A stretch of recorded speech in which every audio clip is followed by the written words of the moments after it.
join us today. Energy agencies. Energy agencies is a bit what I have been doing almost for all my professional life. I've been working in Genial in Almada since 2000 for almost 21 years now. And prior to that, I worked for a few years, 4 or 5 years in the National Energy Agency in Portugal. So, so they have been very well a bit of my life, as I said, for since I graduated. I'm a mechanical engineer by training, specialized in the field of energy. Well, energy agencies. Before I start the session. Showing the slides. Well, these are entities. I don't know if you are all familiar with this concept. Entities that, at least in Europe, have been created by local authorities, regional authorities, or national governments since the 1990s, more or less. In Portugal, they had a strong boost and started to appear from the mid-1990s, especially at local level. Because they have received a very strong political and financial support from the European Union. For this more than 20 years, as with every single life, some have prospered and survived and are very strong, and a few others have unfortunately not survived and have closed. So in this session, we will try to share with you what have been the critical success factors for the success of an energy agency, of such an entity. What is an energy agency, what it can do, how it is organized. We have here a few slides. These first few slides have been extracted from a report that the European Union produced a few years ago. I think this has been shared with the participants. And what we have here is I will not go into detail in these slides, but what we have here is here to the left. Try to use this. Here to the left are some problems, some issues that local authority, regional authorities have in their everyday activities related with energy agency and community engagement for the issues of energy and carbon. The answer to these problems is here on the right, on this right column, because energy agencies can provide information, can provide technical assistance, can facilitate the introduction of new technologies, new procedures, new processes, and to do this, and because they, as we'll see, are more flexible, nimble, and agile structures, they have much more bigger facility in establishing partnerships, either among them, networks of energy agencies, or to participate in networks of local authorities, or support local authorities in the participation of networks or fora, international fora, that deal with the issues of climate and energy. And I just will open a short parenthesis to stress the importance of partnerships, both for energy agencies, both for our lives. For instance, we have now this terrible pandemic situation across the world, but if it were not for the very strong partnerships between public, local, national governments, the science and the industry would not have a vaccine developed in such a short time. So partnerships between public and private are crucial and fundamental. This report identified some different models for for energy agencies. An energy agency can be, well, in this case, I would not call it an energy agency, but can be just a department or a service within a public authority. I must say that when our agency in Almada was created, there was a reflection around this, and there are two options. One would be to create just a department working internally for the organization, for the municipality, and the other option was to create a new body with the participation of the community, companies, universities, many entities. So this second option prevailed, and we have the third model now, public-private partnership. We have this European model. I must confess that I'm not very familiar with this European model. It's the expression that they use in the report, anyway. But it's more a body which is independent. Funded by public money. I must say that this report is from 2010, I guess, and in all these years, this European model, between commas, it's not really, well, the most common or even viable from the legal and practical point of view. It's more the public-private model, where we have an independent body with private participation, non-for-profit, and with a shared management between the local authority and the partners, either private or public. And then we have this completely private model, which is referred in the report as consultancy, which is, of course, an independent organization, many times with a commercial objective, but that has been established to address some sort of need identified by the public authority, to work for the public authority. I must say that in a previous project that not the energy agency directly, but Almada, the municipality Almada participated. I think it was an urban LEDS as well. I'm not sure. It's been a few years ago already. Almada partnered with a Canadian city, Saanich, in the British Columbia, close to Victoria, and they were interested in our model for energy agency, but then they concluded that the public-private model that we have would not work there. So they would go for this last independent organization, completely private, because their formal legal framework, it was what was more adequate for the framework. So different frameworks, different models. Well, there is not one size fits all. It's impossible.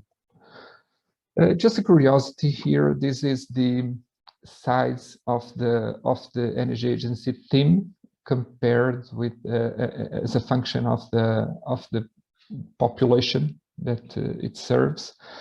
So there is not much change up to 1 million people. This is a sample from the cases that have been studied in Europe. I mean, there are variations. For instance, Almada is a little bit less than 2,000 people, and we have a staff of 6. For instance, the energy agency of Lisbon. Lisbon is a little bit over 500,000 inhabitants, 500,000 something at the moment, and they have 20 people. So again, this is an average, just a curiosity and not a strict indication or model. The report also covered, and this is interesting, the areas that the energy agencies addressed more. And so most of the areas more covered were communication events, workshops, seminars, building capacity events like ours. Then energy efficiency in buildings, networking with local authorities, then EU projects, so on. when I look at this, I don't see here, for instance, the work in the transport field. In Genial, we do a lot of work in the transport area. And this is something that most of the energy agencies still have to address. Just very briefly, the transport sector is a very complex and sector, and it involves many contributions from technical and non-technical areas. We have the transport planning, the urban planning, and so on, but we also have aspects like people's behavior, social issues that are not maybe easily addressed by the typical staff of an energy agency. And this is something I think that has to be taken into account, which is the contribution, again, partnerships of the different areas of knowledge to reach one goal, because energy efficiency is not only engineering, and I'm an engineer, it has many other dimensions that have to be addressed more and more and more if you want to reach our goal, which is to reduce energy consumption, reduce CO2 emissions, and achieve what we call this energy transition to a zero carbon society. So a few, Carlos? yes. Sorry to interrupt you, just minded about time. Okay, sorry. If you can quickly go to the main points of the presentation, because otherwise I tend to digress a lot. Sorry. So Genial, I said this much of this in my in my previous slides. We are a private non-for-profit organization. We are created with the support of the SAFE program. The SAFE program was a program from the European Commission that funded energy efficiency. And they also had this line for the financing of the setup of energy agencies. So we currently have 16 associates, partners, or stakeholders, whatever you want to call them. They are here represented into this table because we feel the energy agency as much as a forum where people can bring their problems and find common solutions for them in terms of energy efficiency, carbon reduction. And also these committed partners bring value to the issues that we address, because we have the public transport operators, we have universities, we have industries, we have private consultancy firms, we have distributors of energy, so on. So very quickly, in terms of governance, we have our chairman is the mayor, and we have also in the board a representative of the National Energy Agency and someone nominated from the municipality. These were aspects that were required by the European Union when we set up the Energy Agency, and our board has decided to maintain them until today. So we are an association like many others. We have an executive body, which is the management board, a deliberative body, the General Assembly. We have a control body, a supervisory board, which checks mostly finances, and an advisory body, the Scientific Council. This is important. The municipality has a strong presence in energy agencies, but we are not a council organization. We are independent and impartial. The municipality, although has a strong presence, does not have over the energy agency the same type of control that it has over its own services. And this is a very important aspect. Well, lessons learned, there are many. I think I don't have time to go in details through all of them. I simply say no, but well, most of them have been focused, and I would just like to stress three things that are here as critical success factors. Number one, political support is very important for the energy agencies to have political support. Otherwise, it can be difficult to, to survive. Number two, diversity of funding. This is a bit obvious because, especially in the case that when you don't have political support, you must have different sources of funding that can replace the funding that is reduced from the municipality, for instance. And number three, and this is, I mean, common to everything, I think, a group of committed people. I think this I would point out as being the three most important success factors. More lessons learned and small break this time. Thank you. I'm sorry for the, I think I don't know, I was my time, but I think the message in short was this. Thank you all. Thank you, Carlo. This was a fast closure, let's say. But thank you for stressing also what were, in your opinion and in your experience, the most important points: political support, buy-in from the citizens, and the possibility to actually channel funds. And we will dig into those aspects in the breakout room. But in the interest of time, I will, as quick as you close, give the floor to Pedro to pose the questions. Thank you. I will try to be as fast as possible too, also because we had 10 minutes. I will try to make this in 5 minutes. So it's time for the quiz. So as our colleagues from ICLEI told us, the idea is for you to answer this questionnaire, these 4 questions. So if you go to the poll option in the, I don't know if you see it on the bottom menu of your menu, you'll see the quiz questions. So the first question, and the idea is to answer between 1 to 5 according to your level of knowledge. So 1 is very low and 5 is very high. So the first question is, how are you acquainted with the role of energy agencies for climate funding? So the idea is for you to, oops, give me a minute. Pedro, just a minute, we are having a problem with the poll. Ah, okay, no problem. So we are trying to, but you can go and explain the questions, please.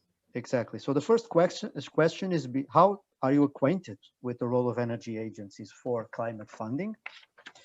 The second question, what is your knowledge of possible funding sources for streamlining initiatives related to energy efficiency? The third question is, how well are you knowledge about ESCO's schemes? And how are you acquainted with community funding schemes? For example, crowdfunding. So these questions will be asked now. And then after the presentations and the exercise, to see if there was an improvement of your level of knowledge. I see that while people are responding to the questions, there is a question in the chat room for Carlos, and it's coming from Julio de Marco. Hope that pronunciation is correct. Apologies if not. That he's asking. I understand the independent side of the energy agency, but he's struggling to understand the concept of impartial. Autonomous, wouldn't it be more applicable? So what do you mean by impartial? Impartial, yes. I mean, it's not easy to, we are Portuguese, sometimes it's not easy to explain this in another language, which is not our mother tongue. You can go with Portuguese, as no, people. No, but I think I can say this in English. Impartial in terms of not having any commercial interest in the solutions that we provide or that we propose to our clients, either the municipality or our stakeholders. Autonomous, impartial in that sense, no commercial interest. So our solutions can be seen as the best for the purpose. either, I mean, someone needs a new solution for a building, to windows or thermal insulation or a climate system, whatever. So we study the needs, and we come up with the solutions that we think are best, but without any commercial interest. This is important. Autonomous,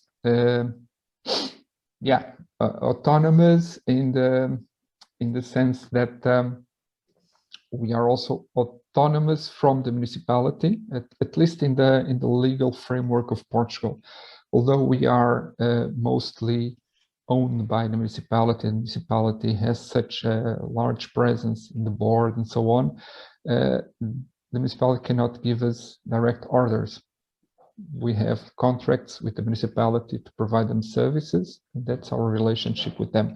This may be not very easy to put in practice, because we have to, to set boundaries and these red lines, the limits to which we can reach or demand. I don't know, but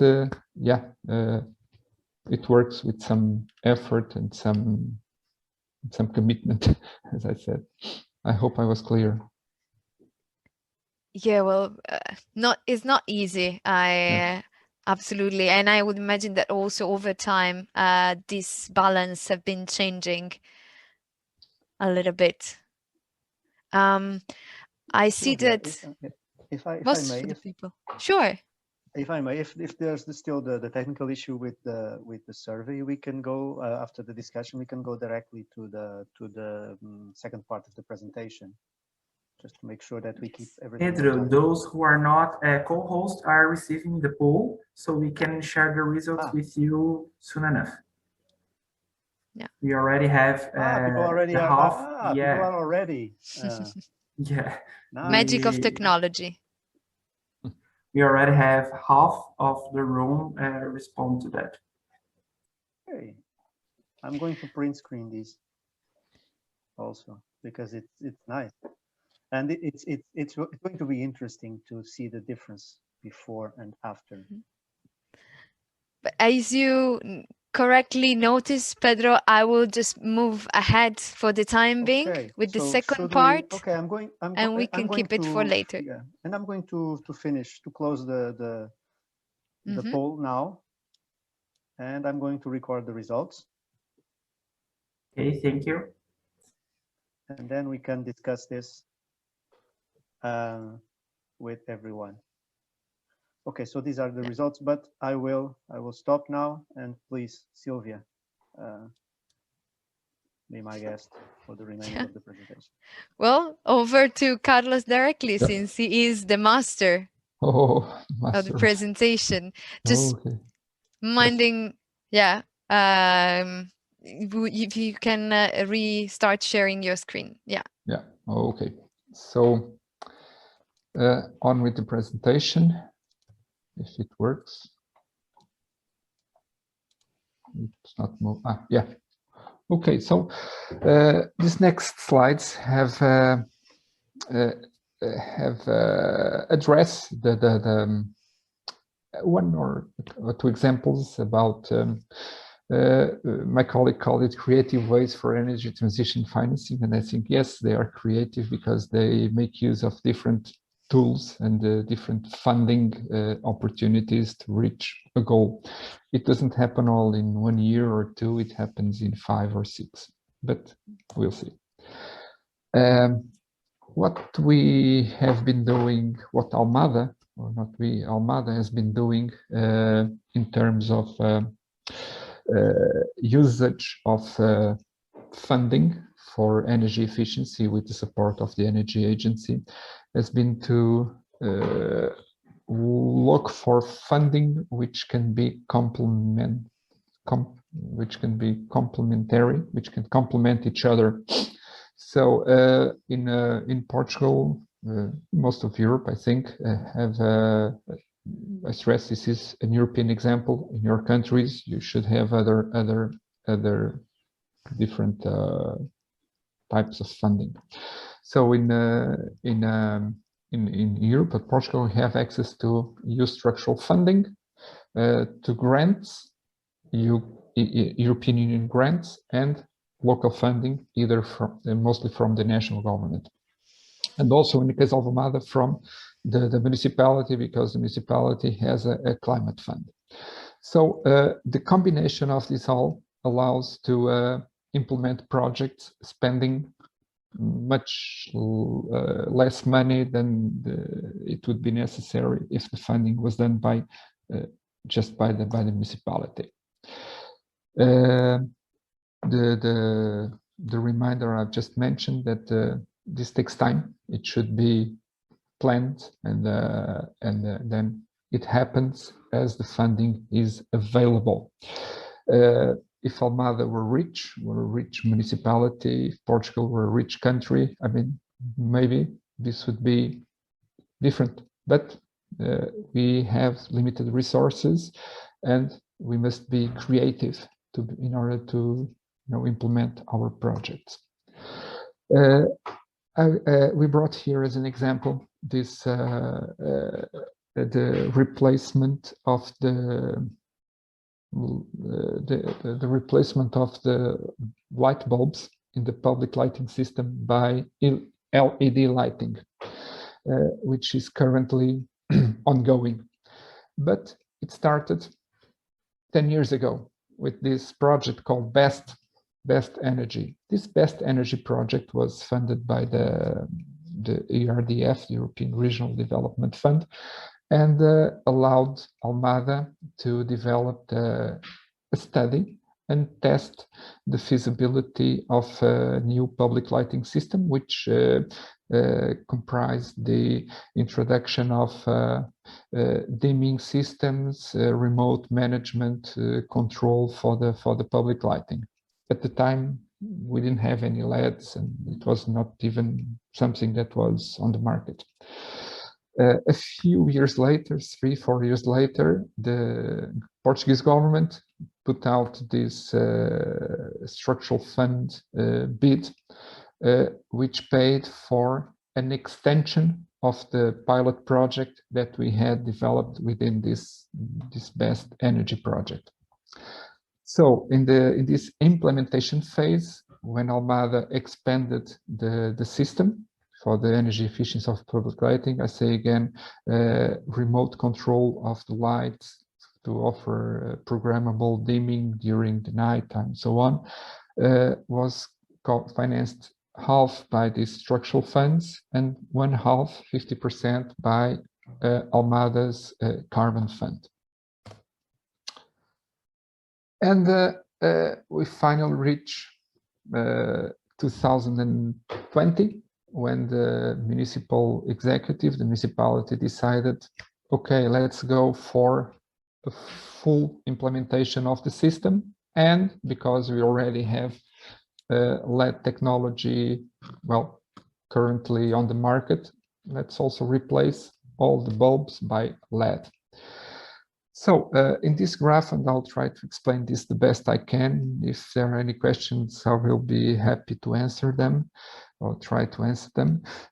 We have here in the horizontal axis time, on the vertical axis the energy costs. And we, as a first moment, we can consider the energy costs for the public lighting system. Let's assume that they are constant over the years, over time.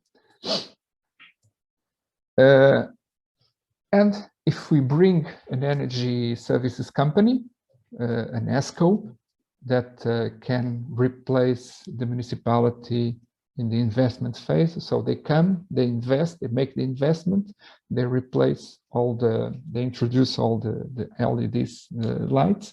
So let's assume that theoretically it can be done instantly, and we have here a very big reduction in the energy costs when the ESCO comes here. These two arrows represent the period when the ESCO is present on the field managing the public lighting system. So we have this, the energy costs would be this, they come and they reduce to this lower amount here. But they don't work for free. They made an investment. They have to be paid for the investment that they made. And so during their contract between the two hours, there will be payments to the company to compensate them for the investment that they made.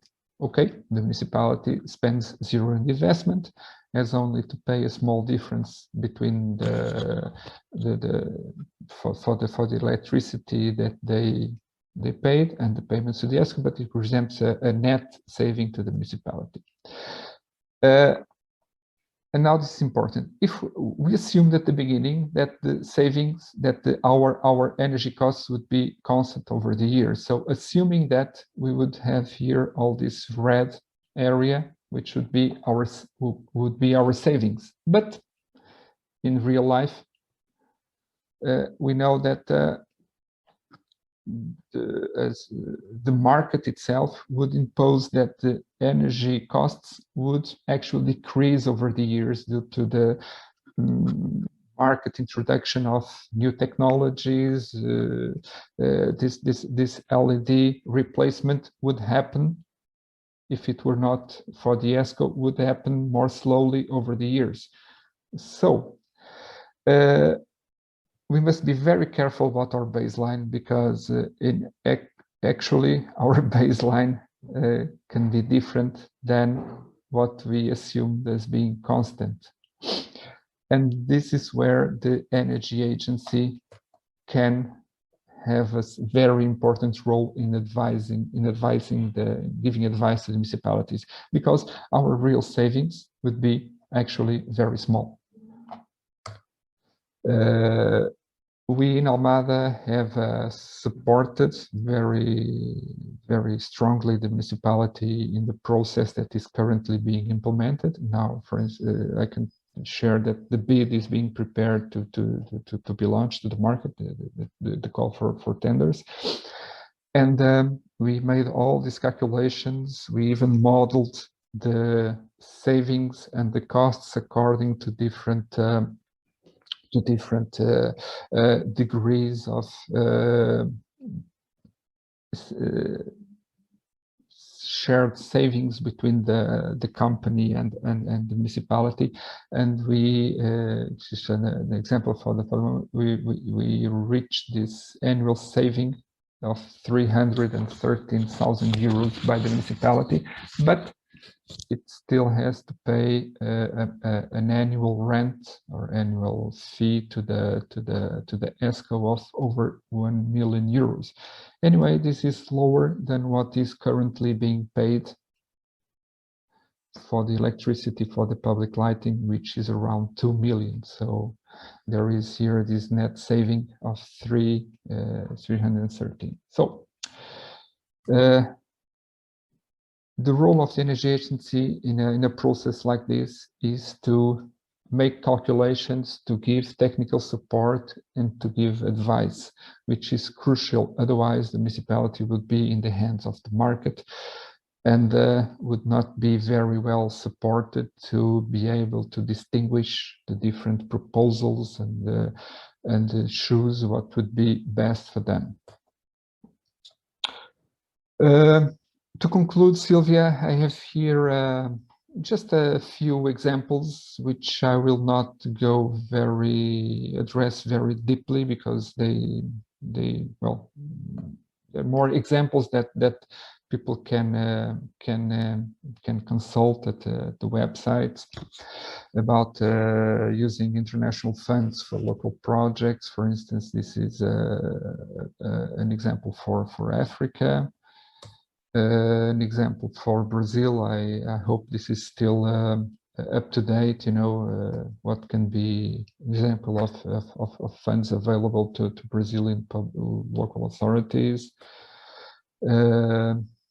Crowdfunding, community funding, which is becoming increasingly popular.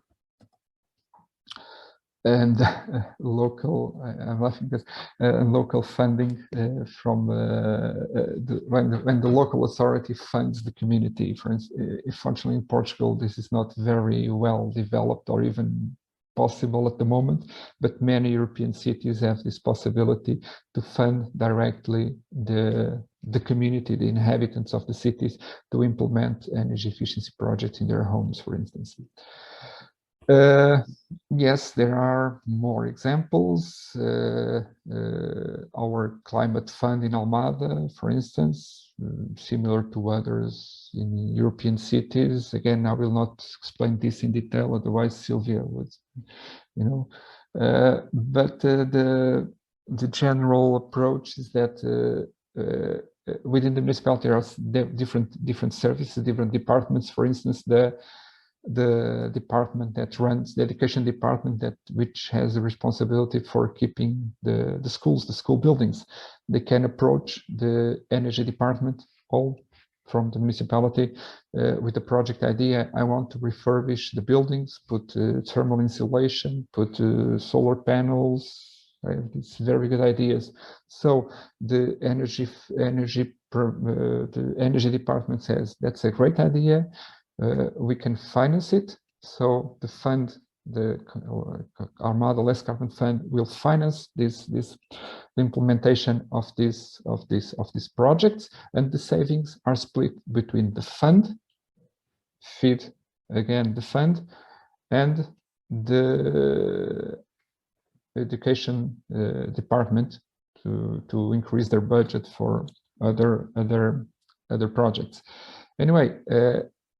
What is the role of the energy agency here is to evaluate the project idea, to calculate the costs, the benefits, the savings, and give the okay to the project. To conclude, our fund has the advantage of making energy savings visible, because the education department, which is the owner of the project, can see can feel some benefits, because they will receive some money from the savings. Finances energy efficiency and renewable energy sources, allows the municipality to prioritize measures with the best cost benefits ratios. The presence of the energy agency ensures that the monitoring of the project is accurate, and that the benefits of the measures are accurately calculated, and it's also the benefit of promoting interest in this area of energy efficiency, decarbonization, which sometimes is not the first priority in the heads of the people responsible for schools. For schools, they want to have the basic conditions, and sometimes they are not worried about if the light bulb is more efficient, or if the window is up to a certain standard of thermal performance, and so on. So this was it. I thank you very much for your attention. I hope I've been clear enough in my presentation. If not, I'm available for any questions, either today or by email. My email is just the same as João, either carlos.souza@genial.pt. I forgot to change this, but if you send questions to João, we will forward them to me, or we'll answer them directly as well. So thank you very much, and thank you so much, Carlos, for the presentation, for getting a little bit in depth in what you have been doing. I see that also in the chat box there were questions posed by Felix, and Pedro already got back to them. So thank you also. Please keep continuing on putting question in there. Maybe the answers will actually be found soon in the breakout rooms.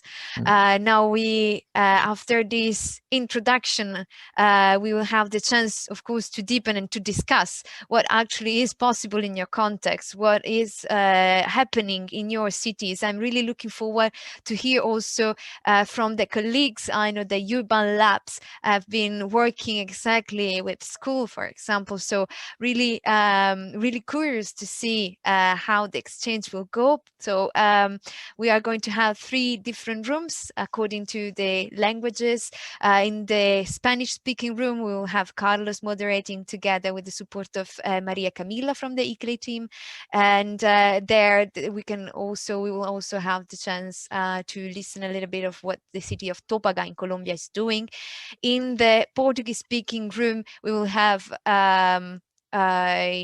Silvia moderating together with the colleague Lucas, and the colleagues from the city of Recife will tell a little bit what's going on, what are the latest plans.